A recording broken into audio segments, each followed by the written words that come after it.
गुरुं गणपतिं दुर्गां भास्करं शिवम् अच्युतं गुरुं गणपतिं दुर्गां भास्करं शिवमच्युतं ब्रह्माणं गिरिजा लक्ष्मी ब्रह्माणं गिरिजां लक्ष्मीं वाणीं वन्दे वाणीं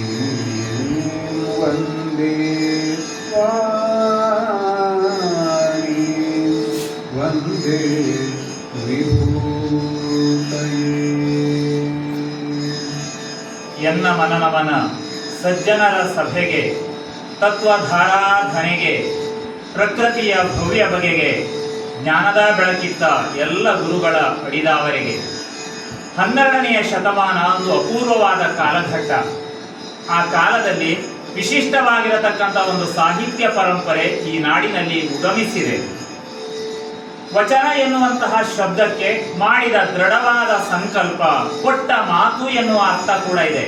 ನಾನು ಬದುಕಿನಲ್ಲಿ ಹೀಗೆಯೇ ನಡೆಯುತ್ತೇನೆ, ಬದುಕಿನಲ್ಲಿ ಭಗವಂತನ ಸಾಕ್ಷಾತ್ಕಾರಕ್ಕೋಸ್ಕರ ಹವಣಿಸುತ್ತೇನೆ, ಆ ಮಾರ್ಗದಲ್ಲಿ ನಾನು ನಡೆಯುತ್ತೇನೆ, ಸನ್ಮಾರ್ಗದಲ್ಲಿ ನಡೆಯುವುದಕ್ಕೋಸ್ಕರ ಮಾಡಿದ ಪ್ರತಿಜ್ಞೆಯಾಗಿ ಕೂಡ ವಚನವನ್ನ ನಾವು ಒಪ್ಪಿಕೊಳ್ಳುತ್ತೇವೆ. ಇನ್ನೊಬ್ಬರಿಗೆ ಕೊಟ್ಟ ಭಾಷೆಯ ಸ್ವರೂಪದಲ್ಲಿ ವಚನವನ್ನ ಹೇಳ್ತೇವೆ. ವಚನ ಎಂದರೆ ಒಳ್ಳೆಯ ಮಾತು, ಸುಭಾಷಿತ ಎನ್ನತಕ್ಕಂಥ ಇನ್ನೊಂದು ಅರ್ಥ ಕೂಡ ಇದೆ. ಅಂದರೆ ಸದಾಕಾಲ ಒಳಿತನ ನಾನು ಬಯಸುತ್ತಾ ಒಳ್ಳೆಯ ಮಾತುಗಳನ್ನೇ ಆಡ್ತೇನೆ, ಸಮಾಜದಲ್ಲಿ ಒಳಿತನ್ನೇ ಮಾಡ್ತೇನೆ, ಆಡಿದಂತೆ ನಡೆಯುತ್ತೇನೆ ಅನ್ನತಕ್ಕಂಥ ಪ್ರತಿಜ್ಞೆಯನ್ನ ಪ್ರಾಚೀನ ಕಾಲದ ಅನೇಕ ವಚನಕಾರರು ಮಾಡಿ ತೋರಿಸಿದ್ದಾರೆ. ಇಂದಿಗೆ 8 ಶತಮಾನಗಳು ಕಳೆದು ಬಂದಿವೆ.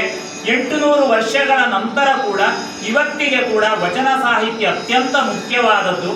ವಚನ ಸಾಹಿತ್ಯದಲ್ಲಿ ಹೇಳಿರತಕ್ಕಂಥ ಶ್ರೇಷ್ಠವಾದಂಥ ಮೌಲ್ಯಗಳು ನಮ್ಮ ಮಕ್ಕಳಿಗೆ, ಈ ಸಮಾಜಕ್ಕೆ ಅತ್ಯಂತ ಅನಿವಾರ್ಯವಾಗಿ ಬೇಕಾದದ್ದು ಎನ್ನುವ ಕಾರಣದಿಂದ ಈ ದಿವಸ ವಚನ ಮಂಜರಿ, ವಚನದಲ್ಲಿರತಕ್ಕಂಥ ಮೌಲ್ಯಯುತವಾದಂಥ ಭಾಗಗಳನ್ನು ಆಯ್ದುಕೊಂಡು ಗಮಕ ವಾಚನ ವ್ಯಾಖ್ಯಾನ ರೂಪದಲ್ಲಿ ನಾವು ಪ್ರಸ್ತುತಪಡಿಸ್ತಾ ಇದ್ದೇವೆ.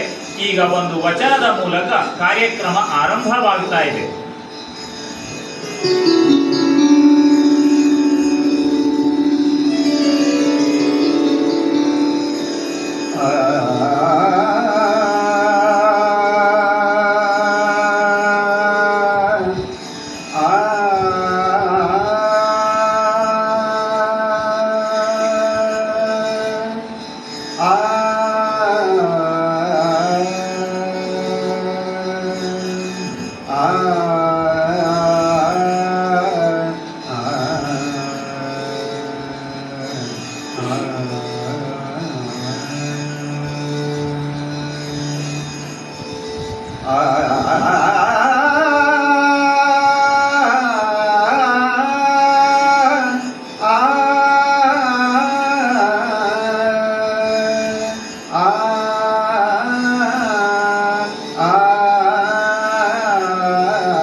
चकोर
ಜಗತ್ತಿನಲ್ಲಿ ಬಯಕೆಗಳು ಆಸೆಗಳು ಇಲ್ಲದೆ ಹೋದವರು ಯಾರಿದ್ದಾರೆ? ಪ್ರತಿಯೊಬ್ಬರಿಗೂ ಒಂದೊಂದು ಚಿಂತೆ. ಅದರಲ್ಲಿಯೂ ಕವಿ ಸಮಯ, ಕವಿಯ ಕಲ್ಪನೆ ಅಂತೂ ಅತ್ಯಂತ ಅಪೂರ್ವವಾದದ್ದು. ನಮ್ಮ ಹಿರಿಯರು 3 ಬಗೆಯ ಪಕ್ಷಿಗಳನ್ನ ಹೇಳ್ತಾರೆ, ಬಹಳ ಚಂದದಲ್ಲಿದೆ. ಒಂದು ಚಕೋರ ಪಕ್ಷಿ. ಚಕೋರ ಪಕ್ಷಿ ಏನನ್ನ ಕುಡಿಯುತ್ತದೆ ಅಂತ ಕೇಳಿದರೆ ಕೇವಲ ಪೂರ್ಣಿಮೆಯ ಚಂದ್ರನ ಬೆಳದಿಂಗಳನ್ನ ಮಾತ್ರ ಕುಡಿಯುತ್ತದೆ. ಹುಣ್ಣಿಮೆಯ ರಾತ್ರಿಯಲ್ಲಿ ಗಗನದ ಮಧ್ಯದಲ್ಲಿ ಶೋಭಿಸತಕ್ಕಂತಹ ಚಂದ್ರ ತನ್ನ ಆಹ್ಲಾದಕರವಾದಂತಹ ಕಿರಣಗಳನ್ನ ಭೂಮಂಡಲಕ್ಕೆ ಚೆಲ್ಲುತ್ತಾ ಇದ್ದರೆ ಆ ಬೆಳದಿಂಗಳನ್ನ ಕುಡಿದು ಸಂತೋಷವನ್ನು ಅನುಭವಿಸತಕ್ಕಂತಹ ಪಕ್ಷಿ ಚಕೋರ ಪಕ್ಷಿ. ಇನ್ನೊಂದು ಪಕ್ಷಿ ಇದೆ ಮಕ್ಕಳೇ, ಚಾತಕದ ಪಕ್ಷಿ ಎಂದು ಕರೀತೇವೆ. ಆ ಪಕ್ಷಿಯದೊಂದು ವಿಶಿಷ್ಟವಾದಂತಹ ಗುಣ, ಅದು ಭೂಮಿಯ ಮೇಲೆ ನೀರು ಬಿದ್ದ ನಂತರ ಕುಡಿಯುವುದೇ ಇಲ್ಲ. ಸದಾಕಾಲ ಗಗನದಿಂದ ಮೋಡಗಳು ಮಳೆಯನ್ನ ಭೂಮಿಗೆ ಸುರಿಸುತ್ತಿದ್ದರೆ ತಮ್ಮ ಕೊಕ್ಕನ್ನ ಮೇಲ್ಮುಖವಾಗಿ ಚಾಚಿ ಮೋಡದಿಂದ ಬೀಳತಕ್ಕಂತಹ ಮಳೆಯ ನೀರನ್ನ ಮಾತ್ರ ಕುಡಿಯುತ್ತವೆ. ಅವುಗಳನ್ನ ಚಾತಕ ಪಕ್ಷಿಗಳು ಅಂತ ಕರೀತೇವೆ. ಇದು ಕವಿ ಸಮಯ, ಕವಿಯ ಕಲ್ಪನೆ. ಇನ್ನೊಂದು ಪಕ್ಷಿ ಇದೆ, ಜಕ್ಕವಕ್ಕಿ ಅಥವಾ ಚಕ್ರವಾಕ ಅಂತ ಕರೀತೇವೆ. ಚಕ್ರವಾಕ ಎನ್ನುವುದು ಸಂಸ್ಕೃತ ಪದ, ಜಕ್ಕವಕ್ಕಿ ಎನ್ನುವುದು ಕನ್ನಡದ ಪದ. ಆ ಜಕ್ಕವಕ್ಕಿ ವಿಶಿಷ್ಟವಾಗಿರತಕ್ಕಂಥದ್ದು, 2 ಪಕ್ಷಿಗಳು ಜೊತೆಯಾಗಿ ಇರ್ತವೆ. ಗಂಡು ಹೆಣ್ಣು 2 ಪಕ್ಷಿಗಳು ಜೊತೆಯಾಗಿ ಸೇರಿಕೊಂಡಿರ್ತವೆ. ದುರಂತ ಏನು ಅಂತಂದ್ರೆ ರಾತ್ರಿಯ ಕಾಲದಲ್ಲಿ ಅವುಗಳಿಗೆ ಕಣ್ಣೇ ಕಾಣಿಸುವುದಿಲ್ಲ. ಆಗ ರಾತ್ರಿಯ ಕಾಲದಲ್ಲಿ ಅಕ್ಕಪಕ್ಕದಲ್ಲಿಯೇ ಇದ್ದರೂ ಕೂಡ ಎಲ್ಲಿ ಹೋಯಿತು ತನ್ನ ಜೊತೆಗಾತಿ ಅಥವಾ ಜೊತೆಗಾರ ಎಲ್ಲಿ ಹೋದ ಅಂತ ಹೇಳಿ ರಾತ್ರಿಯೆಲ್ಲ ವಿರಹದಿಂದ ಬೇಯ್ತಾ ಇರ್ತವೆ. ಹೀಗೆ 3 ಬಗೆಯ ಪಕ್ಷಿಗಳನ್ನ ಕವಿ ಸಮಯದಲ್ಲಿ, ಕವಿ ಕಲ್ಪನೆಯಲ್ಲಿ ಕಟ್ಟಿಕೊಟ್ಟಿದ್ದಾರೆ. ಇಲ್ಲಿ ಬಸವಣ್ಣ ಚಕೋರ ಪಕ್ಷಿಯ ಬಗ್ಗೆ ಹೇಳ್ತಾನೆ. ಚಕೋರ ಪಕ್ಷಿಗೆ ಸದಾಕಾಲ ಯಾವ ಬಯಕೆ ಅಂತಂದ್ರೆ, ಪೂರ್ಣಿಮೆಯ ಚಂದ್ರ ಸದಾಕಾಲ ನೀಲಿಯ ಗಗನದಲ್ಲಿ ಇರಬಾರದೆ. ಇರ್ತಾನ? ಮಾಸದ 1 ದಿನ ಮಾತ್ರ ಇರ್ತಾನೆ. ಹುಣ್ಣಿಮೆ ಒಂದೇ ಸಲ ಬರುವುದು ತಿಂಗಳಿಗೆ. ಆದರೆ ಆ ಪೂರ್ಣಿಮೆಯ ಪೂರ್ಣವಾದ ಬೆಳಕನ್ನ ತಾನು ಹೀರುವುದಕ್ಕೋಸ್ಕರ ಆ ಚಕೋರ ಪಕ್ಷಿ ಅನವರತವಾಗಿ ಕಾಯ್ತಾ ಕಾಯ್ತಾ ಚಂದ್ರಮ ನಿನ್ನ ಬೆಳದಿಂಗಳನ್ನ ನನಗೆ ಕೊಡುವಂತ ಪ್ರಾರ್ಥನೆ ಮಾಡ್ತಾ ಇರ್ತದೆ. ಚಕೋರನಿಗೆ ಯಾವತ್ತೂ ಕೂಡ ಚಂದ್ರಮನದೇ ಚಿಂತೆ. ಮುಗೀತ ಅಂತ ಕೇಳಿದ್ರೆ ಇನ್ನೊಂದು ದೃಷ್ಟಾಂತವನ್ನ ಬಸವಣ್ಣ ಕೊಡುತ್ತಾನೆ. ಎಷ್ಟು ಚಂದದಲ್ಲಿ ಅಂದ್ರೆ, ಸರೋವರದ ಮಧ್ಯದಲ್ಲಿ ಅರಳಿದಂತಹ ಕಮಲದ ಹೂವಿದೆ. ಎಲ್ಲಿಯವರೆಗೆ ಅದು ಅರಳಿಕೊಂಡಿರ್ತದೆ ಅಂತ ಕೇಳಿದ್ರೆ ಸೂರ್ಯ ಮುಳುಗುವವರೆಗೆ ಮಾತ್ರ ಅದು ಅರಳಿ ಇರ್ತದೆ. ಯಾವಾಗ ಸೂರ್ಯ ಪಶ್ಚಿಮದ ಅಂಬುದಿಯಲ್ಲಿ ಮುಳುಗಿದನೋ ಆ ಕ್ಷಣದಲ್ಲಿ ತಾವರೆಯ ದಳಗಳೆಲ್ಲ ಮುದುಡಿಕೊಳ್ಳುತ್ತವೆ.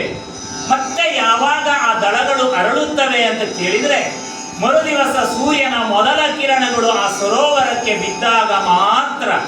ಹಾಗಾಗಿ ಸರೋವರದಲ್ಲಿರತಕ್ಕಂಥ ಅಂಬುಜ ಕಮಲದ ಹೂವು ಆ ಸೂರ್ಯನ ಕಿರಣಗಳಿಗೋಸ್ಕರ ಹಂಬಲಿಸ್ತಾ ಪ್ರಾರ್ಥಿಸ್ತಾ ಇರ್ತದೆ. ಸೂರ್ಯ, ಭಾನುದೇವ ಆದಷ್ಟು ಬೇಗ ಬಾ, ನನ್ನ ದಳಗಳನ್ನ ಅರಳಿಸುವಂತ ಪ್ರಾರ್ಥನೆ ಮಾಡುತ್ತದೆ. ಇನ್ನೊಂದಿದೆ, ವಿಶಿಷ್ಟವಾಗಿರತಕ್ಕಂಥ ಜೀವಿ ಭ್ರಮರ ಅಥವಾ ದುಂಬಿ ಅಂತ ಕರೀತೇವೆ. ಆ ದುಂಬಿ ಯಾವುದಕ್ಕೋಸ್ಕರ ಹಂಬಲಿಸ್ತದೆ ಅಂತ ಕೇಳಿದ್ರೆ, ಅದು ಸೂರ್ಯನು ಆದಷ್ಟು ಬೇಗ ಬಂದು ಸರೋವರದಲ್ಲಿರತಕ್ಕಂಥ ಹೂವುಗಳೆಲ್ಲ ಅರಳಬಾರದೆ. ಸರೋವರದಲ್ಲಿರತಕ್ಕಂಥ ಹೂವುಗಳು ಅರಳಿದವು ಅಂತ ಆದ್ರೆ ಅಲ್ಲಿರತಕ್ಕಂಥ ಮಕರಂದವನ್ನ ನಾನು ಹೀರ್ತೇನೆ, ಅಲ್ಲಿರತಕ್ಕಂಥ ಸವಿಯನ್ನ ನಾನು ಸ್ವೀಕಾರ ಮಾಡ್ತೇನೆ, ಅಲ್ಲಿರತಕ್ಕಂಥ ಪರಿಮಳವನ್ನ ನಾನು ಆಘ್ರಾಣಿಸ್ತೇನೆ. ಈ ಬಗೆಯಲ್ಲಿ ಸದಾಕಾಲ ದುಂಬಿ ಕನಸನ್ನ ಕಾಣ್ತಾ ಇರ್ತದೆ. ಒಬ್ಬೊಬ್ಬರಿಗೆ ಒಂದೊಂದು ಚಿಂತೆ. ಚಕೋರನಿಗೆ ಚಂದ್ರನ ಚಿಂತೆ, ಕಮಲದ ಹೂವಿಗೆ ಸೂರ್ಯನ ಕಿರಣಗಳ ಚಿಂತೆ, ದುಂಬಿಗೆ ಹೂವು ಅರಳಲಿ ಅನ್ನತಕ್ಕಂಥ ಚಿಂತೆ. ಆದರೆ ಈ ಎಲ್ಲ ಚಿಂತೆಗಳಿಂದ ಹೊರತಾಗಿ ನಾನಿದ್ದೇನೆ. ಬಸವಣ್ಣ ಹೇಳ್ತಾನೆ, ನನಗೆ ಕೂಡಲ ಸಂಗಮ ದೇವನ ಪಾದಾರವಿಂದವನ್ನ ಸೇರಬೇಕು ಎನ್ನತಕ್ಕಂಥ ಚಿಂತೆ. ಲಿಂಗವನ್ನಲ್ಲದೆ ನಾನು ಇರಲಾರೆ, ಕೂಡಲ ಸಂಗಮನೇ ನನ್ನ ಗೆಳೆಯ, ನನ್ನ ಜೊತೆಗಾರ, ನನಗೆ ದೇವ, ಎಲ್ಲವೂ ಆಗಿ ಆತನಿದ್ದಾನೆ. ಕೂಡಲ ಸಂಗಮ ದೇವ, ನಿನ್ನ ಇರವನ್ನ ತೋರಿಸು, ನೀನೆಲ್ಲಿದ್ದೆ ಅಲ್ಲಿ ನಾನಿದ್ದೇನೆ, ನಿನ್ನ ಜೊತೆಯಲ್ಲಿ ನಾನಿರ್ತೇನೆ ಎಂದು ಪ್ರಾರ್ಥನೆ ಮಾಡ್ತಾನೆ. ಮುಂದಿನ ವಚನವನ್ನ ಕೇಳಿ.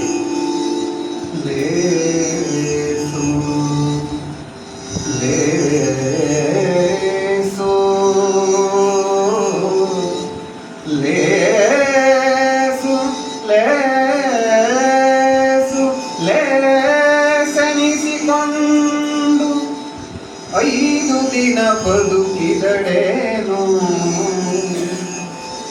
ಲೇಸನಿಸಿಕೊಂಡು 5 ದಿನ ಬದುಕಿದಡೇನು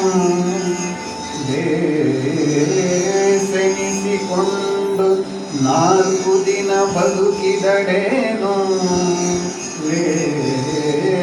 ಲೇಸನಿಸಿಕೊಂಡು 4 ದಿನ ಬದುಕಿದಡೇನು ಲೇಸೆನಿಸಿಕೊಂಡು 3 ದಿನ ಬದುಕಿದಡೆ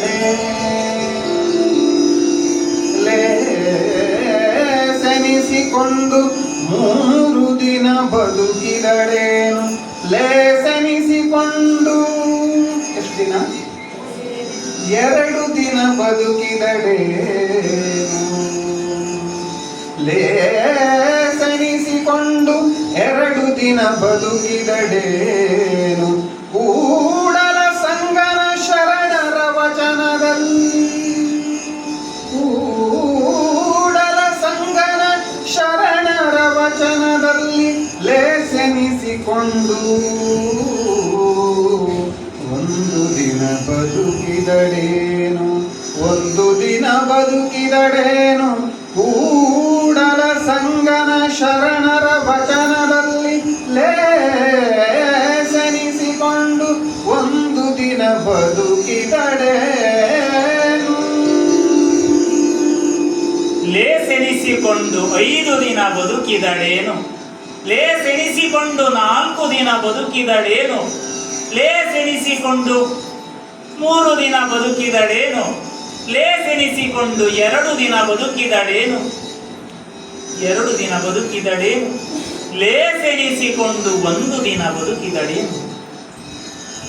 ಇಷ್ಟು ಚಂದದ ಮಾತಲ್ಲ, ಅತ್ಯಂತ ಸರಳವಾಗಿದೆ, ಸಂಖ್ಯೆಗಳು ಮಾತ್ರ ಬದಲಾಗಿವೆ, ಭಾವ ಅದೇ ಇದೆ, ಮೂಲದ ಭಾವದಲ್ಲಿ ಬದಲಾವಣೆ ಇಲ್ಲ. ಲೇಸೆನಿಸಿಕೊಂಡು ಒಳ್ಳೆಯ ಕೆಲಸವನ್ನ ಮಾಡುತ್ತಾ ಕೇವಲ 5 ದಿವಸ ಬದುಕಿದರೆ ಸಾಕು ಸಾಕು ಸಾಕು. 100 ವರ್ಷವೇ ಬೇಕಾಗಿಲ್ಲ, 120 ವರ್ಷ ಬದುಕಬೇಕಾಗಿಲ್ಲ. ಒಳ್ಳೆಯ ಕೆಲಸವನ್ನ ಮಾಡಿ 5 ದಿನ ಬದುಕಿದರೆ ಸಾಕು. ಅದಕ್ಕಿಂತ ಕಡಿಮೆ ಬದುಕುವವರಿದ್ದಾರಲ್ಲ, ಲೇಸೆನಿಸಿಕೊಂಡು 4 ದಿನ ಬದುಕಿದರೆ ಸಾಕಪ್ಪ ಸಾಕು. ಲೇಸೆನಿಸಿಕೊಂಡು ಒಳ್ಳೆಯ ಕೆಲಸ ನೀವು ಮಾಡಿದ್ದು ಹೌದು ಅಂತ ಆದರೆ 3 ದಿವಸ ಬದುಕಿದರೆ ಸಾಕು. ಇಲ್ಲ, ಮತ್ತು ಕಡಿಮೆ ಮಾಡಿದ, ಲೇಸೆನಿಸಿಕೊಂಡು 1 ದಿನ, 2 ಬಂತು, 1 ಬಂತು, ಸಾಕು ಸಾಕು. ನೋಡಿ, ಯಾವುದನ್ನು ಉದಾಹರಣೆಯಾಗಿ ಕೊಡ್ತೇವೆ. ಹೂವನ್ನ ಗಮನಿಸಿ, ಬಳ್ಳಿಯಲ್ಲಿ ಅರಳತಕ್ಕಂಥ ಹೂವನ್ನ ಗಮನಿಸಿ. ಮೊದಲ ದಿನ ಮೊಗ್ಗು ಅಲ್ವಾ, ಕಾಣ್ತದೆ. 2ನೇ ದಿವಸ ಅರಳುತ್ತದೆ, 3ನೇ ದಿವಸ ತೊಟ್ಟು ಕಳಚಿ ಕೆಳಕ್ಕೆ ಬೀಳುತ್ತದೆ. ಆದರೆ ಆ ಹೂವಿಗಿರತಕ್ಕಂಥ ಭಾಗ್ಯ ಎಷ್ಟು ದೊಡ್ಡದು. ಆ ಹೂವು ಎಲ್ಲೆಲ್ಲ ಸೇರುತ್ತದೆ. ಅದು ಅರಳಿ ಅಲ್ಲಿಯೇ ಗಿಡದಲ್ಲಿ ಇದ್ದರೆ ಇಡೀ ಉಪವನ ಅದರಿಂದ ಪರಿಮಳ ಭರಿತವಾಗುತ್ತದೆ. ಲಕ್ಷಾಂತರ ಮರಗಳಿರತಕ್ಕಂಥ ಉಪವನದಲ್ಲಿ 1 ಮರದಲ್ಲಿ ಹೂವು ಬಿಟ್ಟರೆ ಸಾಕು, ಇಡೀ ಅರಣ್ಯ ಆ ಹೂವಿನ ಪರಿಮಳದಿಂದ ತುಂಬಿ ಹೋಗುತ್ತದೆ. ಎಂಥ ಶಕ್ತಿ ಆ ಹೂವಿಗಿದೆ.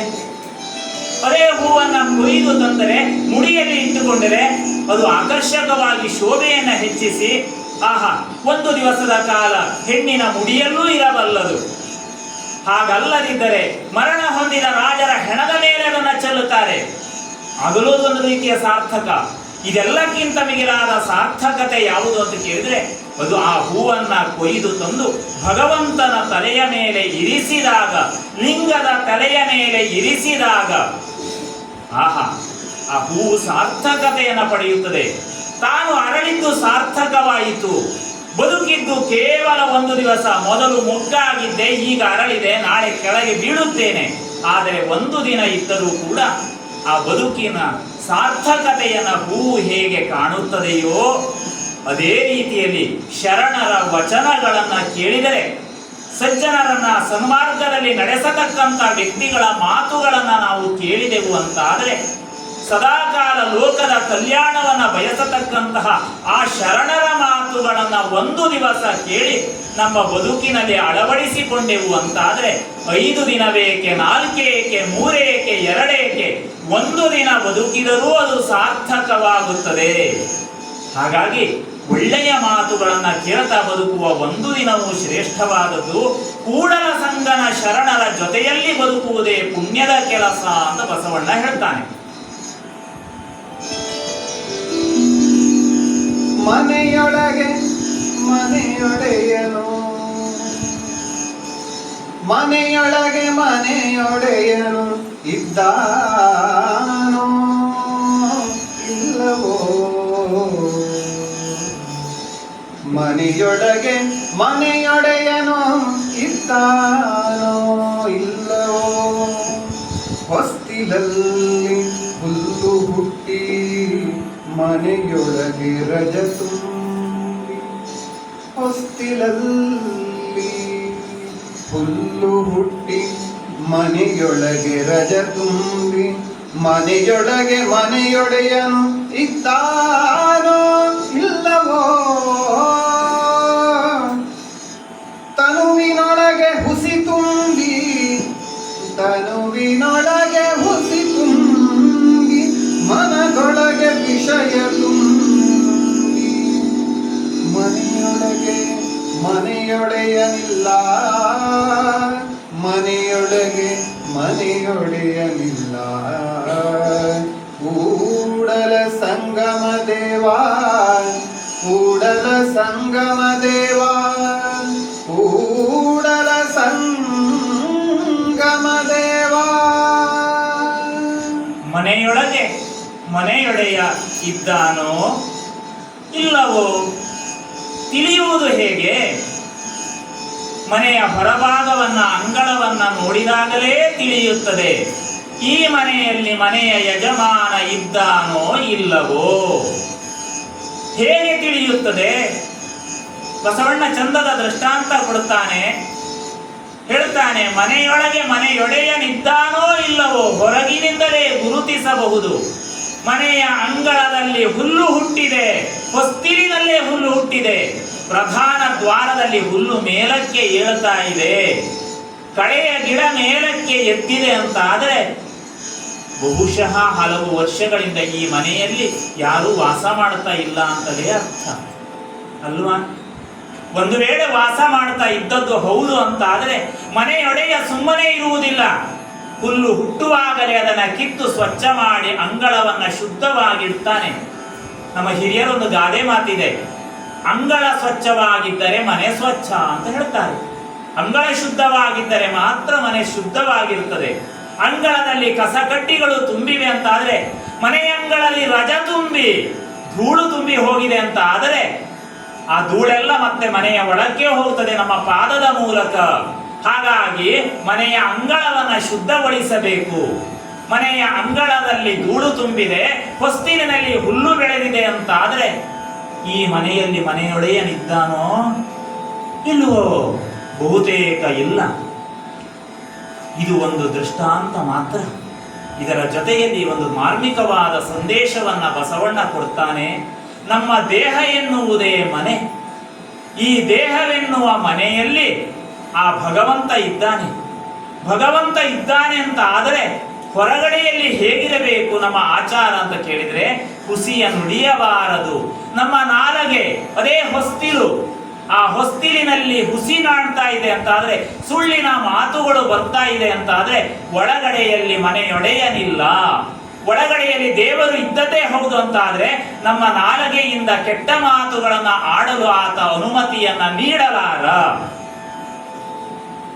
ಒಳ್ಳೆ ಮಾತುಗಳನ್ನು ಆಡ್ತಾ ಇದ್ದೇವೆ ಅಂತ ಆದ್ರೆ ಒಳಗಿನಿಂದ ದೇವರು ಒಳ್ಳೆಯದನ್ನ ಆಡುವುದಕ್ಕೆ ಪ್ರೇರಣೆಯನ್ನ ಕೊಡ್ತಾ ಇದ್ದಾನೆ. ಇನ್ನು ಮನಸ್ಸಿನಲ್ಲಿ ವಿಷಯ ತುಂಬಿ ಸದಾಕಾಲ ನಾವು 5 ಇಂದ್ರಿಯಗಳಿವೆ, ಕಣ್ಣು, ಕಿವಿ, ಮೂಗು, ನಾಲಗೆ, ಚರ್ಮ. ಪ್ರತಿಯೊಂದು ಇಂದ್ರಿಯಕ್ಕೂ ಒಂದೊಂದು ಆಸೆ ಇದೆ. ಕಣ್ಣು ಚಂದದನ್ನ ನೋಡಬೇಕು ಅಂತ ಬಯಸ್ತದೆ, ಕಿವಿ ಇಂಪಾದದನ್ನ ಕೇಳಬೇಕು ಅಂತ ಬಯಸ್ತದೆ, ಚರ್ಮ ಹಿತವಾದ ಗಾಳಿಯನ್ನ ಬಯಸ್ತದೆ, ನಾಲಗೆ ರುಚಿಯಾದದ್ದನ್ನ ತಿನ್ನಬೇಕು ಅಂತ ಬಯಸ್ತದೆ. ಒಂದೊಂದು ಇಂದ್ರಿಯಕ್ಕೂ ಒಂದೊಂದು ಬಯಕೆ ಇದೆ. ಎಲ್ಲ ಇಂದ್ರಿಯಗಳು ಸುಖದ ಕಡೆಗೆ ಹಾತೊರಿತಾ ಇವೆ. ಅದೇ ಇಂದ್ರಿಯಗಳಿಂದ ಒಳ್ಳೆ ಕೆಲಸ ಮಾಡ್ಲಿಕ್ಕೂ ಆಗುತ್ತದೆ. ಅದೇ ನಮ್ಮ ಕೈಗಳಿಂದ ಹೂವನ್ನ ಕೊಯ್ದು ತರಬಹುದು, ಅಭಿಷೇಕಕ್ಕೆ ಬೇಕಾದ ಜಲ ತರಬಹುದು, ನಾಲಗೆಯಿಂದ ದೇವರ ನಾಮವನ್ನ ಸ್ತುತಿಸಬಹುದು, ಕಿವಿಯಿಂದ ದೇವರ ನಾಮಗಳನ್ನ ಕೇಳಬಹುದು. ಹೀಗೆ ಎಲ್ಲ ಇಂದ್ರಿಯಗಳಿಗೆ ಬೇರೆ ಬೇರೆ ಕೆಲಸಗಳಿವೆ. ಆ ಇಂದ್ರಿಯಗಳ ಸುಖದಲ್ಲಿ ಮೈಮರೆತೆವಂತಾದ್ರೆ ಒಳಗಡೆಯಲ್ಲಿ ಕೂಡಲ ಸಂಗಮ ದೇವ ಇರಲಾರ. ಹೇಗೆ ಮನೆಯ ಅಂಗಳದಲ್ಲಿ ಹುಲ್ಲು ಹುಟ್ಟಿ ರಜ ತುಂಬಿದರೆ ಅಲ್ಲಿ ಒಡೆಯನು ಇರಲಾರನೋ, ಸದಾಕಾಲ ಸುಳ್ಳು ಹೇಳುತ್ತಾ ಬೇಡದ ಕೆಲಸವನ್ನ ಮಾಡುತ್ತಿದ್ದರೆ ನಮ್ಮ ದೇಹದ ಒಳಗೆ ಕೂಡಲ ಸಂಗಮ ದೇವ ಇರಲಾರ. ನಮ್ಮ ಹೃದಯದಲ್ಲಿ ಕೂಡಲ ಸಂಗಮನು ಇರಬೇಕೆಂದರೆ ವಚನಗಳನ್ನೇ ನುಡಿಯಬೇಕು. ಎಂತಹ ವಚನಗಳು ಕೇಳಿ ಮತ್ತೆ.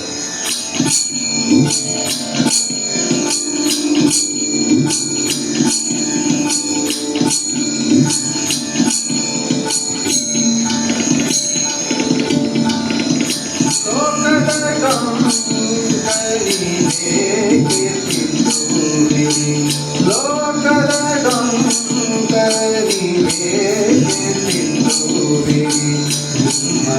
ಮತನುವ ಸಂತೈಸಿಕೊಳ್ಳಿ. ಲೋಕದ ಮತನುವ ಸಂತೈಸಿಕೊಳ್ಳಿ. ನಿಮ್ಮ ಮಾನವ ಸಂತೈಸಿಕೊಳ್ಳಿ. ನಿಮ್ಮ ಮಾನವ ಸಂತೈಸಿಕೊಳ್ಳಿ. ನೆರೆ ಮನೆಯವರ ದುಃಖಕ್ಕೆ ಬಾಳುವವರ ಮೆಚ್ಚು. ನೆರೆ ಮನೆಯವರ ದುಃಖಕ್ಕೆ ಅಳುವವರ ಮೆಚ್ಚು. ಕೂಡಲ ಸಂಗಮ ದೇವ, ಕೂಡಲ ಸಂಗಮ ದೇವ, ಕೂಡಲ ಸಂಗಮ ದೇವ, ಕೂಡಲ ಸಂಗಮ ದೇವ. ಲೋಕದ ಡೊಂಕ ನೀವೇಕೆ ತಿದ್ದುವಿರಿ? ಈ ಜಗತ್ತಿನಲ್ಲಿ ಹುಟ್ಟಿದ ಜನ ಎಲ್ಲ ಮಾಡುವುದೇನಂತ ಕೇಳಿದ್ರೆ ಸದಾಕಾಲ ಸಮಾಜವನ್ನ ತಿದ್ದುವ ಕೆಲಸದಲ್ಲಿ ನಿರತರಾಗಿರ್ತಾರೆ. ಅಂತವರ ಬಗ್ಗೆ ಬಸವಣ್ಣ ಹೇಳ್ತಾನೆ, ಇಡೀ ಸಮಾಜ ನೋಡುವುದು ತನ್ನ ಕಣ್ಣಿನಿಂದ. ತಾನೊಬ್ಬ ಶುದ್ಧ, ಇಡೀ ಜಗತ್ತೆಲ್ಲ ಅಶುದ್ಧ ಅಂತ ನೋಡ್ತಾನೆ. ಉಳಿದವರೆಲ್ಲ ಕೆಟ್ಟವರು, ತಾನು ಮಾತ್ರ ಒಳಿತಿನವನು. ಮಹಾಭಾರತದಲ್ಲಿ ಇಂಥದ್ದೇ ಚಂದದ ದೃಷ್ಟಾಂತದ ಕತೆ ಬರ್ತದೆ. ಒಮ್ಮೆ ಧರ್ಮರಾಯನ ಸಮೀಪದಲ್ಲಿ ಕೇಳ್ತಾನೆ ಕೃಷ್ಣ, ಈ ಜಗತ್ತು ನಿನಗೆ ಹೇಗೆ ಕಾಣಿಸ್ತಾ ಇದೆ ಅಂತ ಹೇಳಿ. ಆ ಸಮಯದಲ್ಲಿ ಧರ್ಮರಾಯ ಹೇಳ್ತಾನೆ, ಇಡೀ ಜಗತ್ತು ಅತ್ಯಂತ ಮಂಗಳಕರವಾಗಿ ನನಗೆ ಕಾಣಿಸ್ತದೆ. ಜನರೆಲ್ಲ ಸನ್ಮಾರ್ಗಿಗಳು. ಹಾಗಾದ್ರೆ ಕೆಟ್ಟವರು ಯಾರು ಅಂತ ಕೃಷ್ಣ ಪ್ರಶ್ನೆ ಮಾಡಿದರೆ, ಆ ಸಮಯದಲ್ಲಿ ಧರ್ಮರಾಯ ಕೊಟ್ಟಂತ ಉತ್ತರ, ಯುಧಿಷ್ಠಿರ ಆತ ಕೊಟ್ಟಂತ ಉತ್ತರ, ನಾನು ಮಾತ್ರ ಕೆಟ್ಟವನು. ನಾನು ರಾಜ್ಯಕ್ಕೋಸ್ಕರ ವ್ಯಾಮೋಹ ಪಡ್ತಾ ಇದ್ದೇನೆ. ನನ್ನ ರಾಜ್ಯದ ಆಸೆಗೋಸ್ಕರ ದಾಯಾದಿಗಳ ಜೊತೆಯಲ್ಲಿ ಯುದ್ಧ ಮಾಡುವುದಕ್ಕೆ ಅಣಿಯಾಗ್ತಾ ಇದ್ದೇನೆ. ನಾನೇ ತಪ್ಪಿತಸ್ಥನು ಅಂತ ಅನಿಸ್ಕೊಳ್ತಾನೆ. ಇದೇ ಮಾತನ್ನ ದುರ್ಯೋಧನನಲ್ಲಿ ಕೇಳಿದರೆ ದುರ್ಯೋಧನ ಹೇಳ್ತಾನೆ, ಇಡೀ ಜಗತ್ತು ಕೆಟ್ಟದ್ದು, ಪಾಂಡವರು ತುಂಬಾ ದುಷ್ಟರು, ಅವರೆಲ್ಲ ದುಷ್ಟರು, ಕೆಟ್ಟದನ್ನ ಮಾಡುವವರು, ನಾನು ಮಾತ್ರ ಒಳ್ಳೆಯವನು. ಹಾಗಾಗಿ ಪಾಂಡವರಿಲ್ಲದೆ ಹೋಗಿರತಕ್ಕಂಥ ಪೃಥ್ವಿಯನ್ನ ಸೃಷ್ಟಿ ಮಾಡಬೇಕು. ನಿಷ್ಪಾಂಡವ ಪೃಥ್ವಿ, ಪಾಂಡವರೇ ಇಲ್ಲದೆ ಹೋದಂತ ಜಗತ್ತನ್ನ ನಾನು ಆಳಬೇಕು. ದುರ್ಯೋಧನ ಜಗತ್ತನ್ನ ನೋಡುವ ದೃಷ್ಟಿಗೂ ಧರ್ಮರಾಯ ನೋಡತಕ್ಕಂಥ ದೃಷ್ಟಿಗೂ ಎಷ್ಟು ವ್ಯತ್ಯಾಸವಿದೆ. ಅದೇ ಕಲ್ಪನೆಯಲ್ಲಿ ಇಲ್ಲಿ ಹೇಳ್ತಾನೆ, ಲೋಕದ ಡೊಂಕ ನೀವೇಕೆ ತಿದ್ದುವಿರಿ? ಜಗತ್ತನ್ನ ಸರಿ ಮಾಡ್ತೇನೆ ಅಂತ ಎಲ್ಲ ಹಂಬಲಿಸ್ತಾ ಓಡಾಡ್ತಾ ಇರ್ತೀರಲ್ಲ, ಜಗತ್ತನ್ನ ಬದಲಾಯಿಸತಕ್ಕಂಥ ಆಸೆ ನಿಮಗೇಕೆ? ಮೊದಲು ನಿಮ್ಮ ತನುವ ಸಂತೈಸಿಕೊಳ್ಳಿ. ನಿಮ್ಮ ದೇಹ ಶುದ್ಧವಾಗಿದೆಯೋ, ನಿಮಗೆ ಕೊಟ್ಟಂತಹ ಇಂದ್ರಿಯಗಳನ್ನ ಒಳ್ಳೆಯ ಕೆಲಸಕ್ಕೆ ನೀವು ಬಳಸ್ತಾ ಇದ್ದೀರೋ ಅಂತ ಯೋಚನೆ ಮಾಡಿ. ನಿಮ್ಮ ಮನವ ಸಂತೈಸಿಕೊಳ್ಳಿ. ನಿಮ್ಮ ಮನಸ್ಸಿನಲ್ಲಿ ಎಂತಹ ಆಲೋಚನೆ ಬರ್ತದೆ? ಸದಾಕಾಲ ಒಳಿತಿನ ಆಲೋಚನೆ ಬರ್ತದೆ. ಸಮಾಜದ ಸೇವೆ ಮಾಡಬೇಕು, ಉತ್ತಮವಾದದನ್ನ ಹಾಡಬೇಕು, ದೇವರ ಕುರಿತಾದ ಸ್ತುತಿಗಳನ್ನ ಮಾಡಬೇಕು. ಈ ಬಗೆಯಲ್ಲಿ ಒಳ್ಳೆಯ ಆಲೋಚನೆ ಬರ್ತದೋ ಅಥವಾ ಕೇಡನ್ನ ಮಾಡಬೇಕು, ಇನ್ನೊಬ್ಬರಿಗೆ ಹಾನಿಯನ್ನ ಉಂಟು ಮಾಡಬೇಕು ಅಂತ ಮನಸ್ಸಿನಲ್ಲಿ ಮೂಡ್ತದೋ ಅಂತ ನಿಮ್ಮನ್ನೇ ನೀವು ಪ್ರಶ್ನೆ ಮಾಡಿಕೊಳ್ಳಿ. ಸದಾಕಾಲ ನಿಮ್ಮ ಮನಸ್ಸು ಒಳ್ಳೆಯದಕ್ಕೋಸ್ಕರ ಬಯಸುತ್ತಾ ಹಂಬಲಿಸುತ್ತಾ ಇದೆ ಅಂತ ಆದರೆ ಖಂಡಿತವಾಗಿ ನೀವು ಕೂಡಲ ಸಂಗಮ ದೇವನನ್ನ ಸೇರುತ್ತೀರಿ. ಹಾಗಾಗಿ ನಿಮ್ಮ ಮನವ ಸಂತೈಸಿಕೊಳ್ಳಿ, ನಿಮ್ಮ ತನುವ ಸಂತೈಸಿಕೊಳ್ಳಿ ಅಂತ ಹೇಳ್ತಾನೆ. ಆ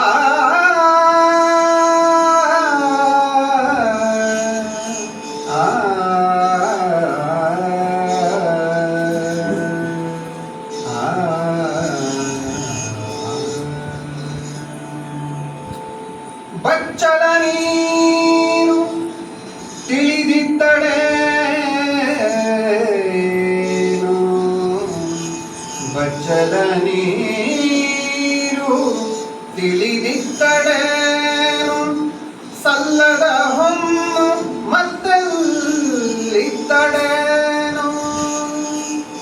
ಸಲ್ಲದ ಹೊನ್ನು ಮತ್ತಲ್ಲಿದ್ದಡೇನು ಆಕಾಶದ ಮಾವಿನ ಫಲವೆಂದಡೇನು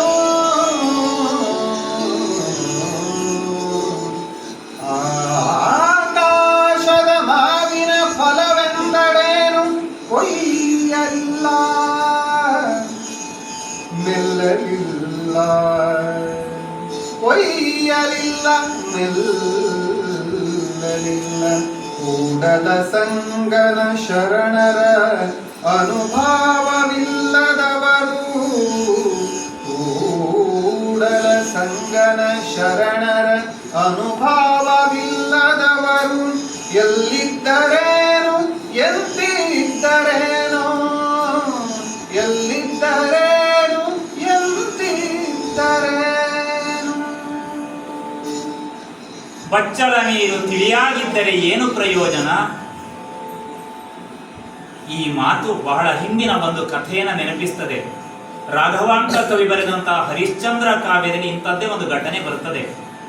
ಹರಿಶ್ಚಂದ್ರನ ಬಾಯಿಯಿಂದ ಸುಳ್ಳನ್ನ ಆಡಿಸಬೇಕು, ನೀತಿ ಮಾರ್ಗದಿಂದ ಅವನನ್ನು ದೂರಕ್ಕೆ ತಳ್ಳಬೇಕು ಅಂತ ವಿಶ್ವಾಮಿತ್ರ ಪ್ರಯತ್ನ ಮಾಡಿ ಮಾಯಾಂಗನೆಯರನ್ನ ಸೃಷ್ಟಿ ಮಾಡಿ ಅರಣ್ಯದ ಮಧ್ಯದಲ್ಲಿ ಆ ಹರಿಶ್ಚಂದ್ರನ ಬಳಿಗೆ ಕಳುಹಿಸಿದರೆ ಅವರು ನೃತ್ಯವನ್ನ ಮಾಡ್ತಾರೆ. ಅವರು ಇಂಪಾದ ಹಾಡುಗಳನ್ನ ಹಾಡ್ತಾರೆ. ಆ ಹಾಡುಗಳನ್ನ ಹರಿಶ್ಚಂದ್ರ ಕೇಳ್ತಾನೆ, ಅವರ ನೃತ್ಯವನ್ನ ನೋಡ್ತಾನೆ.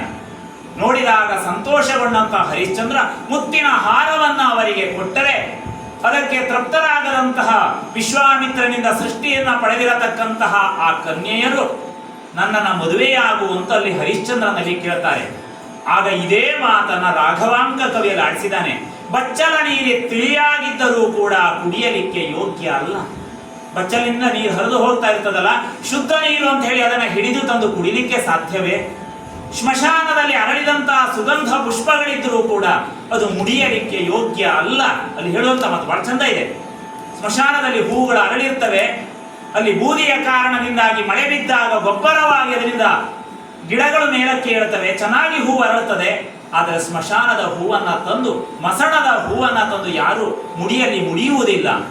ಇದು ಏನು ಪ್ರಯೋಜನ? ಚೆನ್ನಾದ ಹೂವೇ ಇರಬಹುದು, ಮುಡಿಯಲ್ಲಿ ಮುಡಿಯಲಾಗದು. ಅದನ್ನ ನೀರು ತಿಳಿಯಾಗಿದ್ರೂ ಬಚ್ಚಲ ನೀರು ಎನ್ನುವ ಕಾರಣದಿಂದ ಕುಡಿಯಲು ಸಾಧ್ಯವಿಲ್ಲ. ಅದೇ ರೀತಿಯಲ್ಲಿ ಸನ್ಮಾರ್ಗದಲ್ಲಿ ಸಂಪಾದನೆ ಮಾಡದೆ ಹೋದಂತಹ, ಹೇಯ ಕೆಲಸವನ್ನ ಮಾಡಿ ಸಂಪಾದಿಸಿದಂತಹ ಧನ ಅದು ಎಷ್ಟಿದ್ದರೇನು ಅದು ಬದುಕಿಗೆ ಆಗಲಾರದು. ಆ ಸಂಪತ್ತು ನಮಗೆ ಪ್ರಯೋಜನಕ್ಕೆ ಬರುವುದಿಲ್ಲ. ಕೆಡು ಮಾರ್ಗದಲ್ಲಿ ಸಂಪಾದಿಸಿದ ಸಂಪತ್ತು ಕಷ್ಟಕಾಲಕ್ಕೆ ನಮಗೆ ಬರಲಾರದು. ಆಕಾಶದಲ್ಲಿ ಮಾವಿನ ಹಣ್ಣಿದ್ದರೇನು? ಎತ್ತರದ ಮಾವಿನ ಮರವು ಅದೋ ನದಿಯ ದಂಡೆಯ ಮೇಲೆ ಇದೆ, ಹತ್ತಿ ಅದನ್ನು ಕೊಯ್ಯಲು ಸಾಧ್ಯವಿಲ್ಲ. ಕಣ್ಣಿಗೆ ಕಾಣಿಸುತ್ತದೆ, ತಿನ್ನಬೇಕೆಂಬ ಆಸೆ ಇದೆ, ನಾಲಿಗೆಯ ಚಪಲವಿದೆ, ಆದರೆ ಆ ಹಣ್ಣು ನಮ್ಮ ಕೈಗೆ ಎಟುಕುವುದಿಲ್ಲ. ಅದೇ ರೀತಿಯಲ್ಲಿ ಈ ನಾಡಿನಲ್ಲಿ ನಾವು ಹುಟ್ಟಿ ಬಂದಿದ್ದೇವೆ. ಕೂಡಲ ಸಂಗಮನ ಕುರಿತಾದಂಥ ಅನುಭವವನ್ನ ಪಡೆಯದಿದ್ದರೆ, ಭಗವಂತನ ಕುರಿತಾದಂಥ ಅರಿವನ್ನ ಜ್ಞಾನವನ್ನ ಪಡೆಯದಿದ್ದರೆ ಎಲ್ಲಿದ್ದರೇನು ಎಂತಿದ್ದರೇನು ಅದು ಯಾವುದೂ ಪ್ರಯೋಜನ ಇಲ್ಲ. ಹಾಗಾಗಿ ಭಗವಂತನ ಕುರಿತಾದ ಅರಿವನ್ನ ಈ ಜನ್ಮದಲ್ಲಿ ಪಡೆಯಬೇಕು ಅಂತ ಹೇಳಿ ದೃಷ್ಟಾಂತಗಳ ಮೂಲಕ ಬಸವಣ್ಣ ಹೇಳ್ತಾನೆ. ನೆಲದ ಮರೆಯಲಡಗಿದೆ, ನೆಲದ ಮರೆಯಲ್ಲಿ ಅಡಗಿದೆ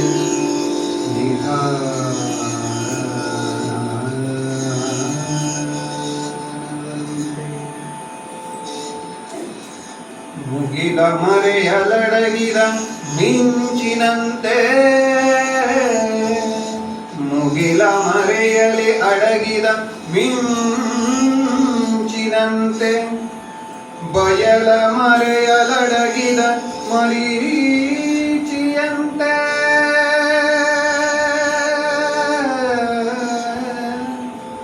ಬಯಲ ಮರೆಯಲಿ ಅಡಗಿದ ಮರೀಚಿಯಂತೆ, ಕಂಗಳ ಮರೆಯಲಡಗಿದ ಬೆಳಗಿನಂತೆ,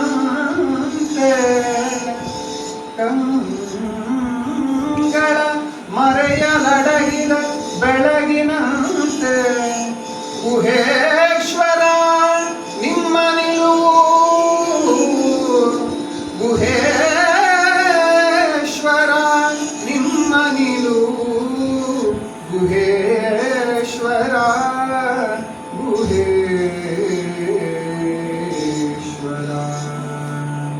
ವಚನಕಾರರಲ್ಲಿ ಇನ್ನೊಬ್ಬ ವಿಶಿಷ್ಟನಾದ ವಚನಕಾರ ಇದ್ದಾನೆ, ಅಲ್ಲಮ ಪ್ರಭು. ಅಲ್ಲಮ ಪ್ರಭುವಿನ ಅಂಕಿತ ಗುಹೇಶ್ವರ. ಆತ ಗುಹೇಶ್ವರ ಎಲ್ಲಿದ್ದಾನೆ ಅಂತ ಹೇಳ್ತಾನೆ. ಎಲ್ಲಿದ್ದಾನೆ? ಜಗತ್ನಲ್ಲಿ ಹೇಳ್ತಾರೆ ಎಲ್ಲರೂ ದೇವರಿದ್ದಾರೆ ದೇವರಿದ್ದಾರೆ ಅಂತ ಹೇಳ್ತಾರೆ. ಆ ದೇವರು ಎಲ್ಲಿದ್ದಾನೆ? ಬೇರೆ ಬೇರೆ ಉದಾಹರಣೆಗಳನ್ನ ಕೊಡ್ತಾನೆ. ಎಲ್ಲಿದ್ದಾನೆ ಎಲ್ಲಿದ್ದಾನೆ ಅಂತ ಕೇಳಿದ್ರೆ, ನೆಲದ ಮರೆಯಲ್ಲಿ ಅಡಗಿದ ನಿಧಾನದಂತೆ. ನೋಡಿ, ಭೂಮಿಯನ್ನ ರತ್ನಗರ್ಭ ಅಂತ ಕರಿತೇವೆ, ವಸುಂಧರ ಅಂತ ಕರಿತೇವೆ. ಸಂಪತ್ತುಗಳಿಗೆ ಆಗರ ಇದು ಆಶ್ರಯ ತಾಣ. ಭೂಮಿಯಲ್ಲಿರುವಷ್ಟು ಸಂಪತ್ತು ಎಲ್ಲಿಯೂ ಇಲ್ಲ. ರತ್ನಗರ್ಭ ರತ್ನವನ್ನ ತುಂಬಿಕೊಂಡಿದ್ದಾಳೆ. ಆದರೆ ಮೇಲ್ನೋಟದಲ್ಲಿ ಹುಡುಕಿದರೆ ನಮಗೆ ಭೂಮಿಯಲ್ಲಿ ರತ್ನ ಕಾಣಿಸುವುದೇ ಇಲ್ಲ. ಗಣಿಯನ್ನ ಅಗೆಯಬೇಕು, ಪಾತಾಳದವರೆಗೆ ಹೋಗಬೇಕು, ಶ್ರಮ ಪಡಬೇಕು. ಅದೆಷ್ಟೋ ಮಣ್ಣುಗಳನ್ನು ಅಗೆದ ನಂತರ ಶ್ರೇಷ್ಠವಾದಂತಹ ರತ್ನ ಚಿನ್ನ ನಮ್ಮ ಕೈಗೆ ಎಟುಕುತ್ತದೆ. ಅದೇ ರೀತಿಯಲ್ಲಿ ಭಗವಂತನನ್ನ ನೋಡಬೇಕಾದ್ರೆ ಸಾಮಾನ್ಯವಾದ ಕಣ್ಣುಗಳಿಂದ ನೋಡಲು ಸಾಧ್ಯವಿಲ್ಲ. ನಿರಂತರವಾಗಿ ಶ್ರಮಿಸಬೇಕು. ಪ್ರತಿನಿತ್ಯ ಅವನನ್ನ ಸ್ತುತಿ ಮಾಡಬೇಕು, ಅವನ ಧ್ಯಾನ ಮಾಡಬೇಕು, ತಪಸ್ಸು ಮಾಡಬೇಕು, ದೇಹವನ್ನ ದಂಡಿಸಬೇಕು, ಮನಸ್ಸನ್ನ ಏಕಾಗ್ರಗೊಳಿಸಬೇಕು. ಆಗ ಮಾತ್ರ ಸಾಧ್ಯ. ಭೂಮಿಯ ಒಳಗಿರತಕ್ಕಂತಹ ರತ್ನ ಕಣ್ಣಿಗೆ ಕಾಣಿಸಲಾರದು. ಮುಗಿಲ ಮರೆಯಲ್ಲಿ ಅಡಗಿದ ಮಿಂಚು. ನೋಡಿ, ಮಳೆಗಾಲದಲ್ಲಿ ಮೋಡಗಳು ಘರ್ಷಿಸಿದಾಗ, ಒಂದಕ್ಕೊಂದು ಡಿಕ್ಕಿ ಹೊಡೆದಾಗ ಮಾತ್ರ ಆ ಸಮಯದಲ್ಲಿ ದೊಡ್ಡದಾದ ಧ್ವನಿ ಕೇಳಿಸ್ತದೆ. ಆ ಸಮಯದಲ್ಲಿ ಮಿಂಚು ಕಾಣಿಸಿಕೊಳ್ಳುತ್ತದೆ. ಸದಾಕಾಲ ಮಿಂಚು ಅಲ್ಲಿದೆ, ಆದರೆ ಬಾಹ್ಯವಾಗಿ ಒಮ್ಮೆಲೆ ಕಾಣಿಸುವುದಿಲ್ಲ. ಯಾವಾಗಲೂ ಆಷಾಢ ಮಾಸ ಬಂದಾಗ ಮೋಡಗಳು ಡಿಕ್ಕಿ ಹೊಡೆದಾಗ ಮಾತ್ರ ಕಾಣಿಸ್ತದೆ. ಹಾಗೆ ಸಾಧಕನು ಸಾಧನೆಯನ್ನ ಮಾಡಿ ಯಾವುದೋ ಒಂದು ಸಂದರ್ಭದಲ್ಲಿ ಮಾತ್ರ ಭಗವಂತನನ್ನ ಕಾಣಲು ಸಾಧ್ಯವಾಗುತ್ತದೆ. ಬಯಲ ಮರೆಯಲ್ಲಿ ಅಡಗಿದ ಮರೀಚಿಯಂತೆ. ಬಾಯಾರಿಕೆ ಆಗಿದೆ, ಮರಳುಗಾಡಿನಲ್ಲಿ ಹೋಗುತ್ತಾ ಇರ್ತೀರಿ ನೀವು, ನೀರಿದೆ, ಹುಡುಕಬೇಕು, ಅಲ್ಲಿದೆ ಇಲ್ಲಿದೆ ಅಂತ ಹೇಳಿ ಪರಿತಪಿಸಿದ ನಂತರ ಎಲ್ಲೋ ಜಲ ಸಿಗ್ತದೆ. ಅದೇ ರೀತಿಯಲ್ಲಿ ಗುಹೇಶ್ವರನನ್ನ ಕಾಣಬೇಕು ಅಂತಾದ್ರೆ ಪ್ರತಿ ದಿವಸ ಅವನಿಗೋಸ್ಕರ ಹಠ ಮಾಡಬೇಕು, ಅವನಿಗೋಸ್ಕರ ಹಂಬಲಿಸಬೇಕು, ಅವನನ್ನ ಧ್ಯಾನಿಸಬೇಕು. ಆಗ ಖಂಡಿತವಾಗಿಯೂ ಆ ಗುಹೇಶ್ವರ ಕಾಣಿಸ್ತಾನೆ ಅಂತ ಹೇಳಿ ಅಲ್ಲಮ ಪ್ರಭು ಹೇಳ್ತಾನೆ.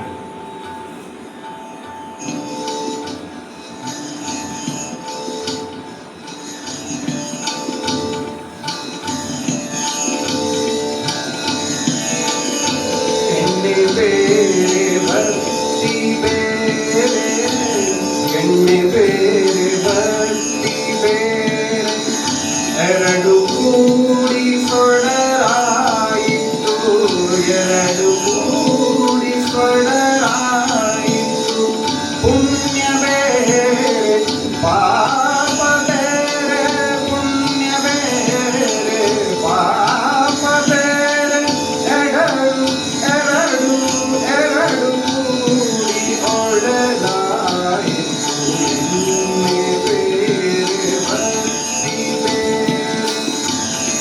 ಎರಡು ಕೂಡಿ ಸೊಡರಾಯಿತು. ಪುಣ್ಯ ಬೇರೆ ಪಾಪ ಬೇರೆ, ಪುಣ್ಯ ಬೇರೆ ಪಾಪ ಬೇರೆ. ಎರಡು ಕೂಡಿ ಒಡಲಾಯಿತು. ಮಿಗಬಾರದು ಮಿಗಬಾರದು ಮಿಗಬಾರದು ಮಿಗಬಾರದು. ಒಡಲಿಚ್ಛೆಯ ಸಲಿಸದೆ,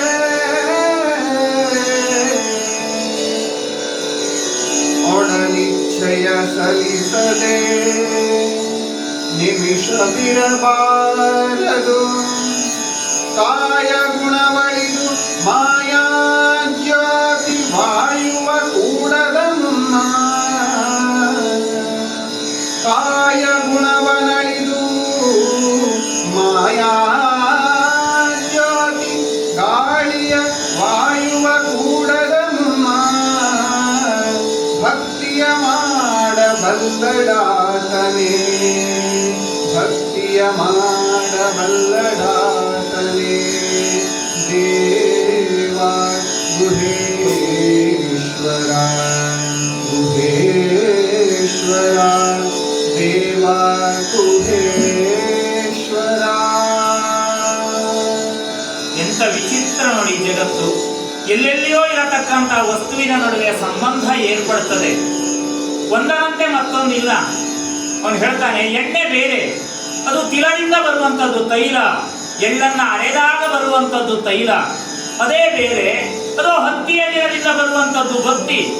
ಎಲ್ಲಿಯ ಎಣ್ಣೆ ಎಲ್ಲಿಯ ಬತ್ತಿ, ಅವೆರಡನ್ನ ಜೊತೆಯಾಗಿ ಸೇರಿಸಿದರೆ ದೀಪಾವಳಿ ಸೊಡರಾಯಿತು. ದೀಪಗಳ ಸಾಲು ಸಾಲು, ಎಲ್ಲಿಯ ಎಣ್ಣೆ ಎಲ್ಲಿಯ ಬತ್ತಿ ಎರಡೂ ಸೇರಿ ಇಡೀ ಜಗತ್ತು ಬೆಳಗತಕ್ಕಂತಹ ಬೆಳಕಿನ ಮಾಲೆಯೇ ಸೃಷ್ಟಿಯಾಗಿ ಬಿಡುತ್ತದೆ. ಅದೇ ರೀತಿಯಲ್ಲಿ ಪುಣ್ಯವೆಲ್ಲಿ ಪಾಪವೆಲ್ಲಿ, ಪುಣ್ಯವಿರುವಲ್ಲಿ ಪಾಪಕ್ಕೆ ಸ್ಥಳವೇ ಇಲ್ಲ, ಪಾಪವಿರುವಲ್ಲಿ ಪುಣ್ಯ ಇರಲಾರದು. ಎರಡು ನಮ್ಮ ಜೊತೆಯಲ್ಲಿ ಸೇರಿಕೊಂಡು ಸದಾಕಾಲ ವ್ಯಕ್ತಿಯಿಂದ ಕೆಡುಕನ್ನೋ ಒಳಿತನ್ನೋ ಮಾಡಿಸುತ್ತಿದೆ. ಎಂತಹ ವಿಚಿತ್ರವಿದು. ಒಬ್ಬನೇ ಮನುಷ್ಯನಲ್ಲಿ ಪಾಪವೂ ಸೇರಿದೆ ಪುಣ್ಯವೂ ಸೇರಿದೆ, ಇದೆರಡು ಜೊತೆಯಾದ ಬಗೆಯಂತೂ. ಹಾಗೆಂದು ನಾವೆಲ್ಲ ಮನುಷ್ಯರಾಗಿ ಹುಟ್ಟಿ ಬಂದವರು ಹೊಟ್ಟೆಯ ಹಸಿವನ್ನ ಮೀರಿ ಇರಲಾದೀತೆ. ಅನುಕ್ಷಣವು ಹೊಟ್ಟೆಗೋಸ್ಕರ ಹಂಬಲಿಸಿ ಹೊಟ್ಟೆಯ ಹಸಿವನ್ನ ನೀಗಿಸಲಿಕ್ಕೆ ಆಹಾರವನ್ನ ಕೊಡಬೇಕು. ಆದರೆ ಅದು ಸನ್ಮಾರ್ಗದಲ್ಲಿ ಇರಲಿ, ಸದಾಕಾಲ ಭಗವಂತನ ಧ್ಯಾನದಲ್ಲಿ ಇರಲಿ. ಅದು ಗುಹೇಶ್ವರನ ಧ್ಯಾನವನ್ನ ಮಾಡುತ್ತಾ ಮಾಡುತ್ತಾ ಈ ದೇಹದ ಜ್ಯೋತಿ ಬೆಳಗಿದರೆ ಮಾತ್ರ, ಆ ಜ್ಯೋತಿ ವಾಯುಮಾರ್ಗವನ್ನ ಸೇರಿದರೆ ಮಾತ್ರ ಗುಹೇಶ್ವರನು ಒಲಿಯುತ್ತಾನೆ. ಈ ಬಗೆಯಲ್ಲಿ ಅಧ್ಯಾತ್ಮ ಸಿದ್ಧಿಯ ಮಾತನ್ನ ಅಲ್ಲಮ ಪ್ರಭು ಹೇಳ್ತಾನೆ.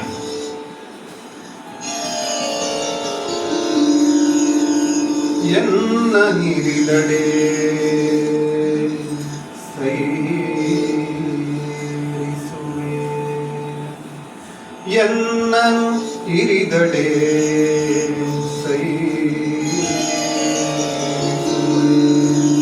ಎನ್ನ ಕೊರೆದಡೆ ಸೈರಿಸುವೆ,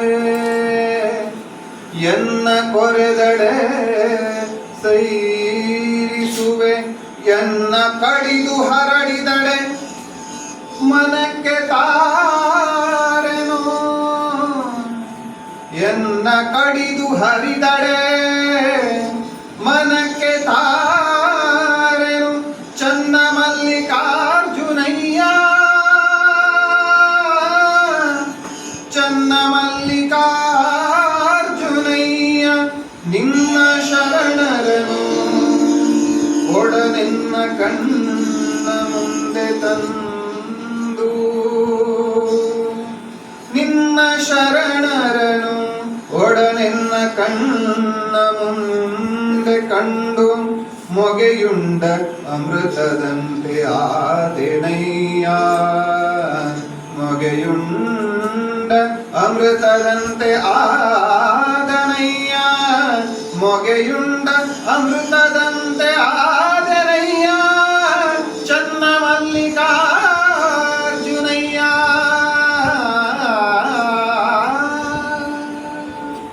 ಅಕ್ಕ ಮಹಾದೇವಿ ವಿಶಿಷ್ಟಳಾದ ವಚನಕಾರ್ತಿ. ಅವಳ ಬದುಕು ಬಹಳ ವಿಶಿಷ್ಟವಾದದ್ದು. ಹುಟ್ಟಿದ್ದು ಶಿವಮೊಗ್ಗ ಜಿಲ್ಲೆಯ ಶಿಕಾರಿಪುರದ ಉಳುತಡಿಯಲ್ಲಿ. ಬಾಲ್ಯಕಾಲದಿಂದ ಅತ್ಯಂತ ರೂಪವತಿಯಾದವಳು. ಅವಳ ರೂಪವನ್ನು ನೋಡಿಯೇ ಕೌಶಿಕ ಮಹಾರಾಜ ಅವಳನ್ನು ಮದುವೆಯಾಗುವುದಕ್ಕೆ ಬಯಸ್ತಾನೆ. ಆದರೆ ಆ ಗಂಡನನ್ನ, ಕೌಶಿಕ ಮಹಾರಾಜನನ್ನು ಆಕೆ ಒಪ್ಪುವುದಿಲ್ಲ. ಚನ್ನಮಲ್ಲಿಕಾರ್ಜುನನೇ ಗಂಡ ಎಂದು ಒಪ್ಪಿದಂತ ಅವಳು ಈ ಸಾಯುವ ಗಂಡರೆಲ್ಲ ನನಗೇಕೆ ಅಂತ ತಿರಸ್ಕಾರ ಮಾಡ್ತಾಳೆ. ಆದರೆ ತಂದೆ ತಾಯಿಯ ಒತ್ತಾಯ, ಕೌಶಿಕನ ಭಯಕ್ಕೆ ಒಳಗಾಗಿ ಮದುವೆಯಾಗುತ್ತಾಳೆ. ಆದರೆ ಅರಮನೆಯ ಬದುಕು ಅವಳಿಗೆ ಇಷ್ಟವಾಗುವುದಿಲ್ಲ. ಲಿಂಗ ಪೂಜೆಯಲ್ಲಿ ಬದುಕಿನ ಸಾರ್ಥಕತೆಯನ್ನ ಕಂಡವಳು. ಹಾಗಾಗಿ ಅರಮನೆಯನ್ನ ತೊರೆದು ಹೊರಟು ಹೋಗುತ್ತಾಳೆ. ಅನುಭವ ಮಂಟಪಕ್ಕೆ ಹೋಗ್ತಾಳೆ. ಅಲ್ಲಿ ಅನುಭವ ಮಂಟಪದಲ್ಲಿರತಕ್ಕಂಥ ಶ್ರೇಷ್ಠ ಶರಣರ ವಚನಗಳನ್ನ ಕೇಳುತ್ತಾಳೆ. ಅಲ್ಲಿಂದ ಮತ್ತೆ ಮುಂದಕ್ಕೆ ಹೋಗಿ ಕದಳೀವನವನ್ನ ಸೇರ್ತಾಳೆ ಶ್ರೀಶೈಲದಲ್ಲಿ. ಅಲ್ಲಿಯೇ ಮತ್ತೆ ಲಿಂಗೈಕ್ಯಳಾದಂಥ ಕಥೆ ನಮಗೆ ತಿಳಿದಿದೆ. ಅವಳು ಹೇಳ್ತಾಳೆ, ನನಗೆ ಏನು ಮಾಡಿದರೂ ತೊಂದರೆ ಇಲ್ಲ, ನನಗೆ ಬದುಕುವ ಆಸೆ ಇಲ್ಲ, ನನ್ನನ್ನು ಇರಿದರೆ ನಾನು ಚಿಂತೆ ಮಾಡುವುದಿಲ್ಲ, ನನ್ನನ್ನು ಕಡಿದರೆ ನನಗೆ ಚಿಂತೆ ಇಲ್ಲ, ನನ್ನನ್ನು ಚೂರು ಚೂರು ಮಾಡಿದರೂ ಕೂಡ ನನಗೆ ಚಿಂತೆ ಇಲ್ಲ. ಯಾಕೆಂದರೆ ಚನ್ನಮಲ್ಲಿಕಾರ್ಜುನನ ಅನುಗಾಲ ಸ್ತುತಿಸತಕ್ಕಂತ ಶರಣರ ವಚನಗಳನ್ನ ಕೇಳಿ ಅಮೃತವನ್ನ ನಾನು ಸವಿದಿದ್ದೇನೆ. ಶರಣರ ನುಡಿಗಳೆನ್ನತಕ್ಕಂಥ ಅಮೃತವನ್ನ ಕುಡಿದಂತ ನನಗೆ ನನ್ನ ದೇಹವನ್ನ ಕತ್ತರಿಸಿದರೂ ಮರಣ ಬರಲಾರದು, ಚೂರು ಚೂರು ಮಾಡಿದರೂ ನನಗೆ ಮರಣ ಬರಲಾರದು. ಶರಣರ ವಚನಗಳಿಗೆ ಭಗವಂತನ ಸ್ತುತಿಗೆ ಅಂತಹ ಶಕ್ತಿ ಇದೆ ಅಂತ ಹೇಳಿ ಅಕ್ಕ ಮಹಾದೇವಿ ಇಲ್ಲಿ ಚನ್ನಮಲ್ಲಿಕಾರ್ಜುನನ ಸ್ತುತಿಯನ್ನ ಮಾಡ್ತಾಳೆ.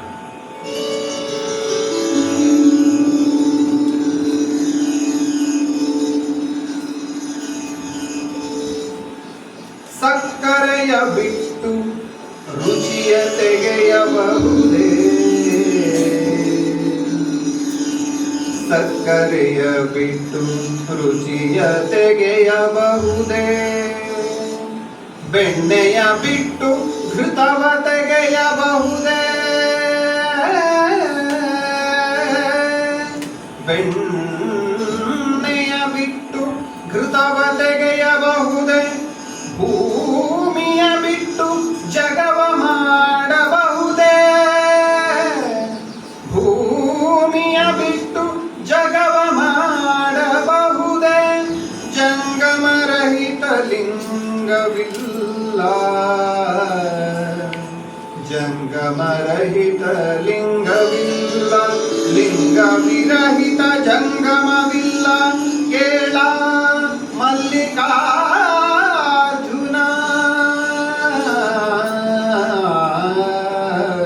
ಮಲ್ಲಿಕಾರ್ಜುನ, ಮಲ್ಲಿಕಾರ್ಜುನ. ಸಿದ್ಧರಾಮನ ವಚನಗಳ ಅಂಕಿತ ಕಪಿಲ ಸಿದ್ಧ ಚನ್ನಮಲ್ಲಿಕಾರ್ಜುನ ಅವನು ಹೇಳ್ತಾನೆ, ಬಹಳ ಚಂದದಲ್ಲಿ ಹೇಳ್ತಾನೆ, ಇಲ್ಲಿ ಸಕ್ಕರೆಯ ಬಿಟ್ಟು ರುಚಿಯ ಮಾಡಬಹುದೇ. ಕಬ್ಬಿಗೆ ಯಾವುದು ಶೋಭೆ ಅಂತ ಕೇಳಿದ್ರೆ ಅಲ್ಲಿರತಕ್ಕಂತ ಸಿಹಿಯ ಗುಣ, ಆ ಸಿಹಿಯ ಗುಣವನ್ನೇ ತೆಗೆದು ಬಿಟ್ಟರೆ ಆ ಕಬ್ಬಿನ ರುಚಿ ನಮ್ಮ ಅನುಭವಕ್ಕೆ ಬಂದೀತೆ, ಬರಲಾರದು. ನಾವು ಜಗಿದು ಅಗಿದು ಅಗಿದು ಆ ಕಬ್ಬನ್ನ ತಿಂತೇವೆ, ಯಾಕೆ? ಅದರಲ್ಲಿ ಸಕ್ಕರೆ ಇದೆ, ಸಿಹಿ ಇದೆ. ಸಿಹಿಯನ್ನೇ ತೆಗೆದು ಬಿಟ್ಟರೆ, ಸಾರವನ್ನು ತೆಗೆದು ಬಿಟ್ಟರೆ ಆ ಕಬ್ಬನ್ನ ಅಗಿದು ರುಚಿಯನ್ನು ಅನುಭವಿಸಲು ಸಾಧ್ಯವೇ? ಬೆಣ್ಣೆಯ ಬಿಟ್ಟು ಘೃತವ ತೆಗೆಯಬಹುದೇ? ಎಲ್ಲಿಂದ ತುಪ್ಪ ಬರುತ್ತದೆ ಅಂತ ಆದ್ರೆ ಕೇಳಿದ್ರೆ ಬೆಣ್ಣೆಯನ್ನ ಕರಗಿಸಿದಾಗ ಮಾತ್ರ. ಬೆಣ್ಣೆಯನ್ನ ದೂರಕ್ಕೆ ಚೆಲ್ಲಿ ನಾವು ತುಪ್ಪವನ್ನ ಹೇಗೆ ಪಡೆಯಬಲ್ಲೆವು? ಅದೇ ರೀತಿಯಲ್ಲಿ ಈ ಭೂಮಿಯಲ್ಲಿ ನಾವು ಹುಟ್ಟಿ ಬಂದಿದ್ದೇವೆ. ಭೂಮಿಯಲ್ಲಿ ಸನ್ಮಾರ್ಗದಲ್ಲಿ ನಡೆಯಲಿಲ್ಲ, ಸದಾಚಾರವನ್ನ ಪಾಲಿಸಲಿಲ್ಲ ಅಂತ ಆದರೆ ಮತ್ತೆ ಶ್ರೇಷ್ಠವಾದ ಜಗತ್ತನ್ನ ನಮಗೆ ಸೇರಲು ಸಾಧ್ಯವಿದೆಯೇ? ಇಲ್ಲಿ ಹುಟ್ಟಿ ಬಂದ ಮೇಲೆ ಇಲ್ಲಿನ ಕರ್ಮಗಳನ್ನ ಒಳಿತಾಗಿ ಮಾಡಬೇಕು, ಆವಾಗಲೇ ಒಳ್ಳೆಯ ಮೋಕ್ಷದ ಪದವಿ ಅಥವಾ ಲಿಂಗದ ಸಾಮೀಪ್ಯ ನಮಗೆ ಸಿಗ್ತದೆ ಎನ್ನುವುದನ್ನ ಈ ಬಗೆಯಲ್ಲಿ ಸಿದ್ಧರಾಮ ಹೇಳ್ತಾನೆ. ಹಾಗಾಗಿ ಸಿದ್ಧರಾಮ ಹೇಳತಕ್ಕಂತಹ ಆ ಕಪಿಲ ಸಿದ್ಧ ಮಲ್ಲಿಕಾರ್ಜುನನ ದರ್ಶನವಾಗಬೇಕಾದ್ರೆ ಈ ಜಗತ್ತಿನಲ್ಲಿ ಒಳಿತಿನ ಕಡೆಗೆ ನಾವು ಹೋಗಬೇಕು, ಒಳಿತನ್ನೇ ಆಡಬೇಕು ಎನ್ನತಕ್ಕಂಥ ಆಶಯವನ್ನ ವ್ಯಕ್ತಪಡಿಸ್ತಾ ಈ ವಚನ ಮಂಜರಿ ಎನ್ನುವ ಕಾರ್ಯಕ್ರಮಕ್ಕೆ ಮಂಗಳವನ್ನ ಹಾಡುತ್ತೇವೆ.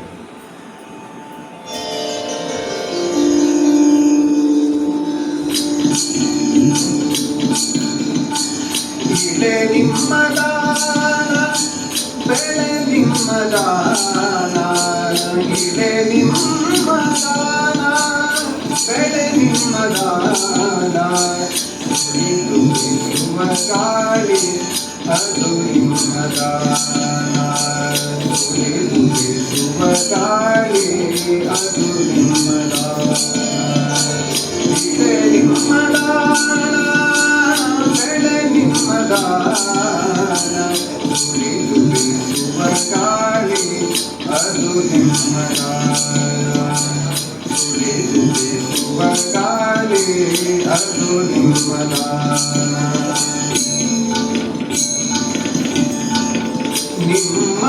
ನಿಮ್ಮದಾನವನುಂಡು ಅನ್ಯರ ಹೊಗಳುವ, ನಿಮ್ಮದಾನವನುಂಡು ಅನ್ಯರ ಹೊಗಳುವ, ಪುಣ್ಯಗಳೇ ನಂಬೆ ರಾಮನಾಥ, ಪುಣ್ಯಗಳೇ ನಂಬೆ ರಾಮನಾಥ, ಇಳೆ ನಿಮ್ಮದಾನ ಬೆಳೆ ನಿಮ್ಮದಾನ, ಇಳೆ ನಿಮ್ಮದಾನ ಬೆಳೆ ನಿಮ್ಮ ದಾನ ತುಳಿ ತುಳಿಸುವ ಗಾಳಿ ಅದು ನಿಮ್ಮ ದಾನ ತುಳಿ ತುಳಿಸುವ ಗಾಳಿ ಅದು ನಿಮ್ಮ ದಾನ ತುಳಿ ತುಳಿಸುವ ಗಾಳಿ ಅದು ನಿಮ್ಮ ದಾನ. ಅವಕಾಶಕ್ಕಾಗಿ ಧನ್ಯವಾದಗಳು.